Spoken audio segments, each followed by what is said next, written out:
Duchess of Cambridge have been confronted with some of Canada's deep-rooted racial problems as part of their week-long tour of the country.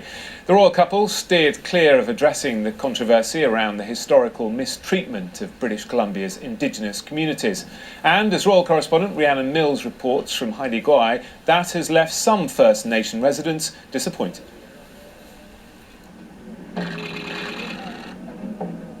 People here have been travelling around this way for centuries. The Duke and Duchess keeping up that tradition and just about keeping in time. 60 miles off mainland Canada, these were once called the Queen Charlotte Islands, now renamed Haida in recognition of this First Nation community.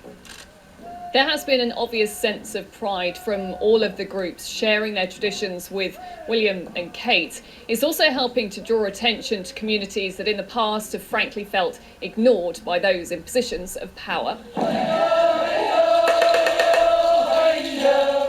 The Haida Nation is one of over 200 indigenous groups just in British Columbia. Like many others, they've battled to reclaim their traditional land and govern themselves, with some success, but their fight isn't over. The federal and provincial governments tried to dispossess us of our land, resources, children, and spirit. But we are survivors. We are survivors. Prince William was careful to sidestep this politically sensitive issue. The historic link between the Crown and the First Nations people is strong, and something that I hold dear to my heart. And so it is an honour for me to be here with you, to see your traditions remain strong. But discrimination has been an issue that Canada has been forced to confront. A Truth and Reconciliation Committee was set up to look into the scandal of residential schools designed to integrate Indigenous children into Canadian society.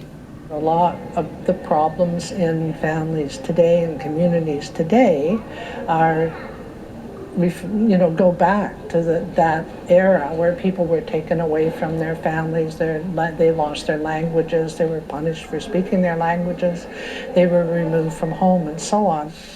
One of British Columbia's most prominent First Nations chiefs refused an invitation to this Black Rod ceremony earlier this week, meant to be a symbol of reconciliation. Grand Chief Stuart Phillip wants concrete promises from the government and not pageantry. Had I participated and made some eloquent,